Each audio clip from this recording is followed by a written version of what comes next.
My dear students, it is not my habit to make public presentations. Many have said I'm a very poor public speaker, and with that I will agree. However, I have little fear in my speaking ability that it will have much impact on the coming election, since the two finest orators in the United States, Stephen Douglas and Horatio Seymour, both ran for president and both lost their elections. I agreed to make this campaign speech to you as students who need to learn about our history and understand the important issues of this time.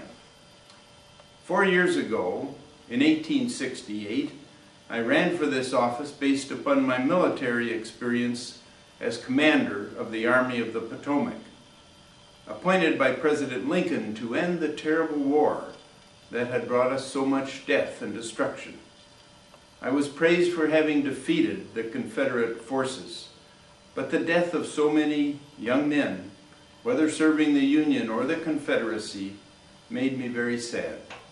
I vowed never to take this nation to war again, unless it was in our own defense. And I run on this one basic pledge: let there be peace. It was my privilege to have served under President Lincoln, without a doubt the greatest man I ever knew. Never will I forget the 2 blessed days I had with him following the victory of Union forces over Lee's Army of Northern Virginia, the battle that virtually ended the war between the states. Following Lee's surrender, I went to Washington, D.C.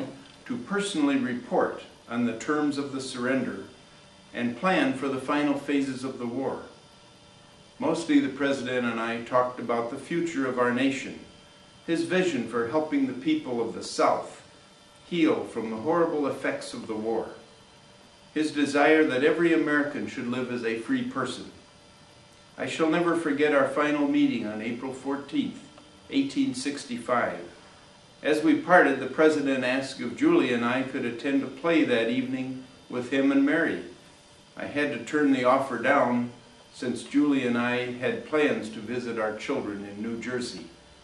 The next morning I received a telegram informing me of the President's assassination at the Ford Theater. No loss will ever affect me as did the loss of our President, and I vowed at that moment to see his visions become reality. That has been and will continue to be my pledge to you as your President. I will be judged now upon my record as President for nearly 4 years. Let us look at the commitments I made in 1868. It was my desire to accept the nomination as the candidate for the Republican Party, since this party of Lincoln was dedicated to a program of equality of our citizens, regardless of race or religion. I pledged in my first inaugural address to make voting an act of citizenship. During my first term, Congress approved the 15th Amendment, assuring that all citizens, regardless of race or color, including former slaves, would have the right to vote. The amendment was ratified by the states. I pledged as well that our national government should fulfill the promises made to the original occupants of this land. I was pleased when Frederick Douglass stated, "To grant more than any other man, the Negro owes his enfranchisement, or that is his right to vote, and the Indian a humane policy." I am also pleased to report that as of last year, all southern states were seated again in Congress, and all but one state had a black delegate or more. By and large, the southern states are assuming more and more responsibility for their own reconstruction. Have all of the goals of Reconstruction been achieved? I wish I could answer yes. However, the war was long, the wounds very deep, and the issues part of a long tradition. These things do not change quickly. Much to my dismay, we have had to resort to military pressure in some southern communities to enforce the principles of the 14th and 15th Amendments, assuring all citizens, including Negroes, their rights under the Constitution. Unfortunately, we had to bring to trial some 3,000 citizens of the South for using intimidation or fraud to deny new citizens their rights, resulting in far fewer organized groups attempting to obstruct the rights of our newest citizens. I also pledged a strict economy in the operation of the federal government, paying off the debts incurred during the war and returning to a gold standard by redeeming the greenbacks or the paper money issued during the war. Much progress has been made in this regard. However, the government does not control the financial community in our land of freedom. I continue my pledge to manage the federal funds as you would the operation of your own home.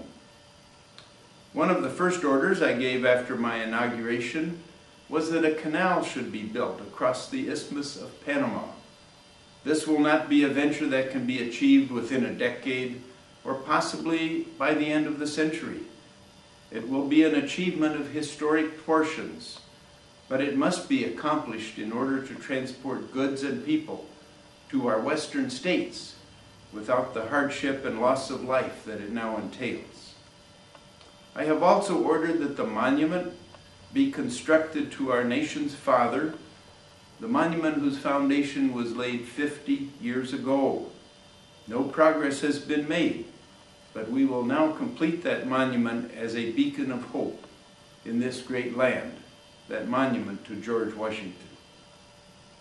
Post-war issues with Great Britain have gone unresolved for many years, leading some politicians to even talk of war. Rather than use threats or force, I appointed an ambassador to Great Britain to negotiate a settlement. We subsequently proposed that an international court of arbitration be established to resolve the dispute. A solution was proposed and accepted by both countries. I am pleased to state that this was the first time arbitration had ever been used to settle a dispute between sovereign nations. Let us now turn to the issues of this election and my proposals for the 4 years to come. Even the ratification of the 15th Amendment has not brought the full right of vote to all of our citizens. Some states have placed roadblocks in the pathway to this voting by our citizens, barriers such as educational requirements, income or property ownership, and this has disenfranchised many of our newest citizens. These barriers must come down.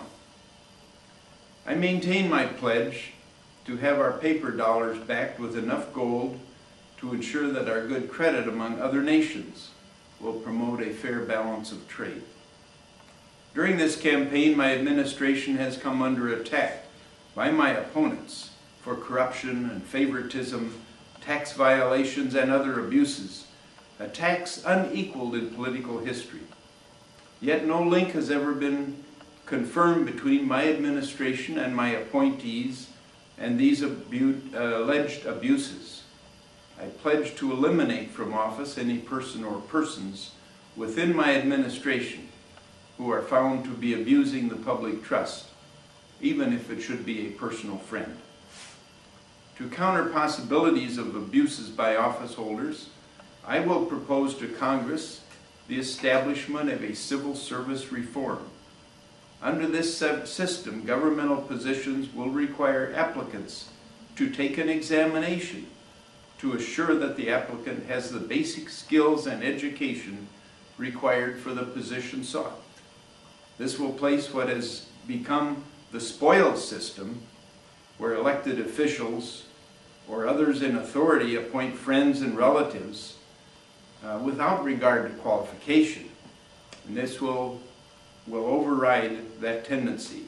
And I will press for this reform, even though many in my own party oppose it. In a position of authority, one receives much criticism. The many opponents make a great deal of noise, so much that it seems everyone is against the leader, the boss, the commander, or in my case, the president. It reminds me of one night in the Mexican War. I kept hearing what sounded like 100 wolves howling their heads off, It was a spine-chilling experience. With my curiosity aroused, I crept out of the camp and moved silently toward the ruckus. When I got close enough to see them, I could make out how many wolves were making so much noise, a grand total of 2. I believe the election will show that all of those placing so much blame on me and criticizing me and my administration will be about the equivalent of those 2 wolves, and I will win this election by a wide margin. Thank you so much for listening to me. I appreciate your support.